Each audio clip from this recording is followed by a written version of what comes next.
We reached out on social media, and because I get to talk to Shaq all the time, a lot of my questions get answered, but not all the fans' questions get answered. At Showtime Shash, pick one guy to team up with right now to make a duo. So if you were in your prime, we know that you've seen Penny, T-Mac. Kobe. No. That is currently playing. Okay. Penny, Kobe, Wade, LeBron. Like, you've seen all this. Who would you want to pair up with? Anthony Edwards. That's the guy. Because he's a dog. And when I get tired of posting you up and busting your ass, I do have some guard skills. I'll step out. I'll bring Victor Wembanyama out with his long self-pause, and then I just dump it down to Anthony Edwards all the time. Let him go to work. Yeah, and then now when Victor turns his head, now I get to be a role player, cut to the basket, and get momentum going to the rim for the dunk. So because there's always this generational divide between eras, and the older eras never think the younger eras are tough enough, and the younger eras never think that the older eras are talented enough. I think you're the hardest judge of toughness, but I feel like Anthony Edwards checks those boxes. And I'm curious, is it the way he's doing it? Is it how he's talking? What is it about Anthony Edwards that every generation loves him? The way he plays the right way. He plays hard, and he plays with that tenacity. You know, the reason why we don't think the younger generation can handle it is because you touch them and they all the time, and then they complain when they don't get that call. When the older generation had to really fight. You know, coming to the worst team I hated playing against was the Knicks. You got Charles Oakley, you got Ewan, you got Bonner, and they were really trying to fuck you up. Like, really. And then the Pistons were the same way. Like, you had to take that. Like, now it's these, and then the flagrant twos, and you throwing people out of the game. That's why we think you're soft.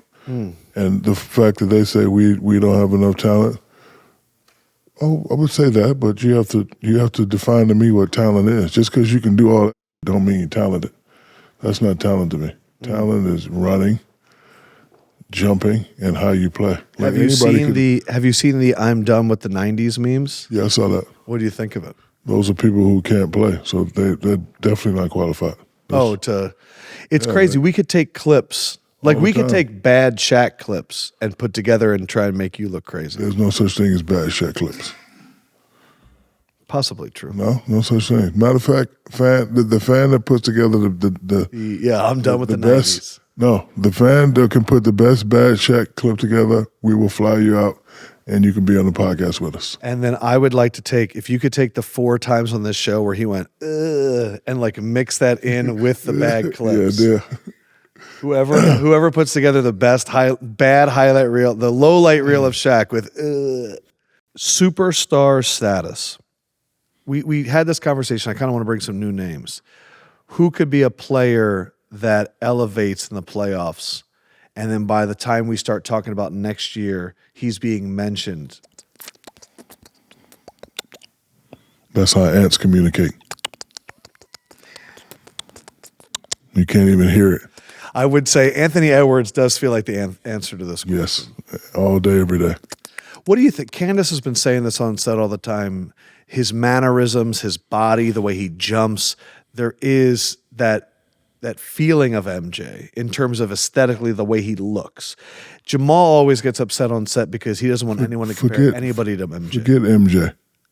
You need to be Ann Edwards. And I'm not telling him how to think, but when I was coming in, especially a guy they used to they always told wasn't good enough. By the time they start comparing names, I was like, fuck everybody. You're going to know my name. So no disrespect to Kareem and Wilt and Bill, but I don't want to hear the names.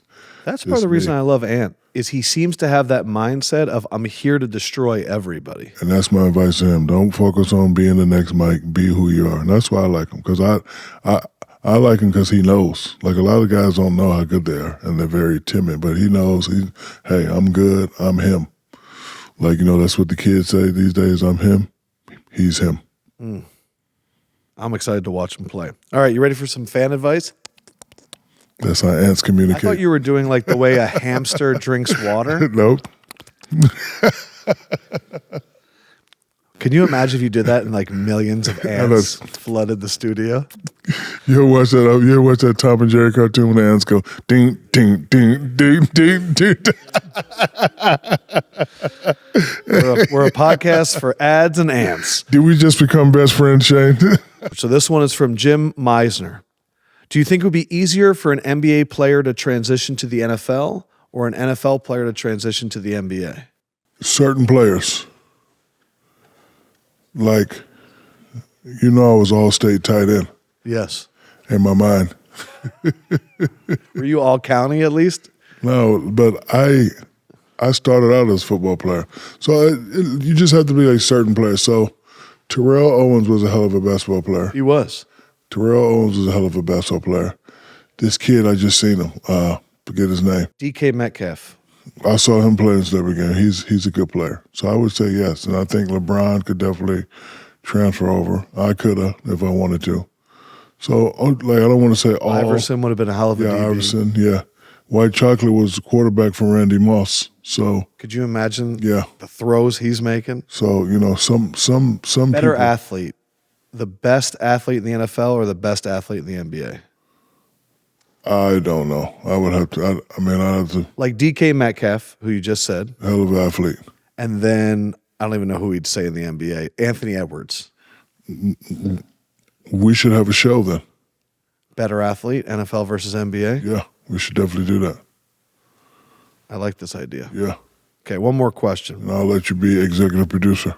Okay, 15%. 12. 12. 13 and a half. 13. What? 13. I just lost a half a percentage. So our guys, I don't know if they're your guys. Gilbert Arenas and Kenyon Martin work with my guy Josiah Johnson, Gilbert's Arena. They said a Shaq that made free throws would have been more deadly than a 6'6" Allen Iverson. So if you gave 6 inches to Allen Iverson versus Shaq with the ability to go 85% from the free throw line, they're taking you. You know what? Let me tell you about Kenyon and Gilbert. They're absolutely right. I didn't know what to expect there. And Kenyon made a good point about how I shot free throw. I don't know why I shot like that. Like I had to, like the ball, and I hope people don't take this the wrong way. I hated the dark skin ball. What did he say? Just don't worry about how it sounds, but the light skin ball, it just felt. It just felt. Don't just forget it. I'm just trying to picture the balls. Yes. No diddy. They got black balls and they got yellow balls. Well, there's like the fresh out the box. And that's the one I like because the grip was just so nice. So I always had to feel it on my finger. Like you look at people and how you're supposed to shoot is on the palm, but I always had to have it on my fingertips. Because when you shot normally, yeah, I felt like it came off a different part of your hand than it did in the free throw. Yeah, but when I got to the free throw, I just had to touch it. So that with the point Kenny was making about that, they were right. But yeah, if I shot, let me tell you something. It's just God's way of keeping me humble. Imagine my game and being able to shoot like Steph Curry. Come on, bro. Same reason to give you a small. It's not that small. It works. It was just cold that day. Shaq naked. He shut the club down. Everyone's like, I guess I'm taking my ball and going home. You could always blame it on the cold, Bert. You could always blame it on the cold. I was one time I got naked. My was so small that people audibly were laughing, and I was like, I don't want this. Isn't a good look.